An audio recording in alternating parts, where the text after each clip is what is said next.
আসসালামু আলাইকুম, back to my channel. সবাইকে স্বাগতম। আর সকাল সকালই আজকে তরকারি নিয়ে আসলাম, মানে সবজি কিনে নিয়ে আসলাম রান্না করার জন্য। আর কদু আর নিয়ে আসছি কাকরোল ভাজি করব, আর কদু দিয়ে মাছ দিয়ে রান্না করব। আর এখানে চা আর বিস্কুট খাচ্ছি।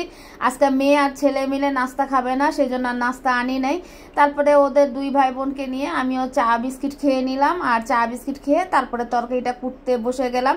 তরকারিটা কেটে নেই আর কদুটা কাটছি, মানে লাউটা কাটছি। আর লাউটা কাটতে যে দেখি এত বৃষ্টি হঠাৎ করে, মানে সকাল থেকে একটু ভালোই রোদ ছিল, তারপরে দেখি হঠাৎ বৃষ্টি আর ভাল লাগে না। সারাদিন একটা মাস ধরে খালি বৃষ্টি আর বৃষ্টি। আচ্ছা যাই হোক, আমি কদুটা কেটে নিছি, কেটে কুটে সুন্দর করে পেঁয়াজও কেটেছি, সেটা আর শেয়ার করিনি আপনাদের কাছে। আর এই দেখেন টিনের মধ্যে কিভাবে বৃষ্টি পড়তেছে। তারপরে তরকারিটা কষাতে দিয়ে, আর এখানে প্রায় 12টা বাজে সিঙ্গারা আনা হয়েছে। আর এই যে সিঙ্গারা খাচ্ছি সবাই মিলে।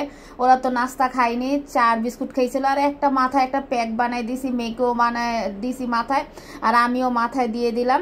আর এই যে হালকা আবার রোদ উঠছে, এই বৃষ্টি এই রোদ কি যে বলতে পারি না। আচ্ছা যাই হোক, তারপরে সিঙ্গারাটা খেয়ে নিই, খেয়ে তারপরে আবার রান্না করতে চলে আসলাম। আর রান্না আমার প্রায় শেষ, শিং মাছ দিয়ে কদু দিয়ে রান্না করলাম।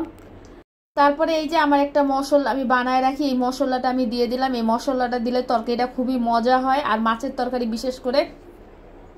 তারপরে ফ্রোজেন করা ধনেপাতা সেটাও দিয়ে দিব, আর কাঁচামরিচটাও ফেলে দিছি। আর কদুর তরকারি না, শিং মাছের তরকারিটা, মানে কদু সবজি যে তরকারির মধ্যে ধনেপাতা দিলে অনেক মজা লাগে, আর শিং মাছ দিয়ে কদু রানলে তারও বেশি মজা লাগে। তারপর আমি পাঙ্গাস মাছটাও ভুনা করে ফেললাম মেয়ের জন্য, মেয়ে পাঙ্গাস মাছ খেতে অনেক ভালোবাসে। আর এই যে রোদ উঠে গেছে এখনই, তারপরে পাঙ্গাস মাছ ভুনা করলাম, ঘরবাড়ি গুছালাম, ঘরবাড়ি মুছে মাছে গোসল করে মাত্র আসলাম, একসাথে সবাই মিলে ভাত খাবো। তারপরে এই যে সবাইকে বেড়ে বেড়ে দিব। ছেলে মেয়ের বাবাও আজকে বাসায় আছে, যেহেতু ঈদের সময় আর বন্ধ।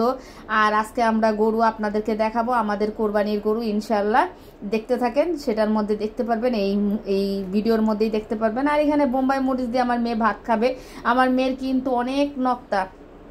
আর তারপরে এই যে আমরা সন্ধ্যাবেলা সবাই মিলে একসাথে বের হয়ে গেলাম গরু দেখবো। আর আমাদের গরুটা কেনা হয়ে গেছে আলহামদুলিল্লাহ, কিন্তু সেটা আপনাদের সাথে আর শেয়ার করিনি। আজকে করব আপনাদের সাথে গরুটা। আর এই যে কোরবানির গরুটাও দেখাবো। আর সাথে ওরা বলছে আগে সন্ধ্যা নাস্তা খাওয়াও, প্রায় 7:30 বেজে গেছে। ঠিক আছে, ওদেরকে আগে সন্ধ্যা নাস্তাটা খাওয়াই, তারপরে আপনাদের সাথে শেয়ার করব। তারপরে এই যে ছেলের চটপুরি খাবে, ও ওয়েট করতেছে। আর মেয়ের ফুচকাটা আগে দিয়েছিল, তারপরে মেয়ে আর ছেলে মিলে দুইজন ভাই বোন মিলে চটপুরি আর ফুচকা খাচ্ছে। আর আমি খাবো না, আমার প্রচুর গ্যাস।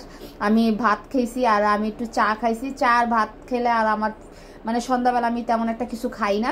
তারপরে ওরা দুই ভাই বোন খাচ্ছে, খাওয়ার পরে ও খাবে কোক আর ও খাবে ম্যারেন্ডা। তারপরে দুই ভাই বোন খাওয়ার পরে এই যে আমাদের গরু দেখেন আলহামদুলিল্লাহ, এই যে আমাদের কোরবানির গরু। আর এখানে অনেকের গরু রাখছে, আমাদের ওখানে জায়গা নাই মানে রাখার মতো বাড়ির মধ্যে, সেজন্য আমরা এখানে কোরবানির গরুটা রাখা হয়েছে আমাদের বাড়ির সামনেই।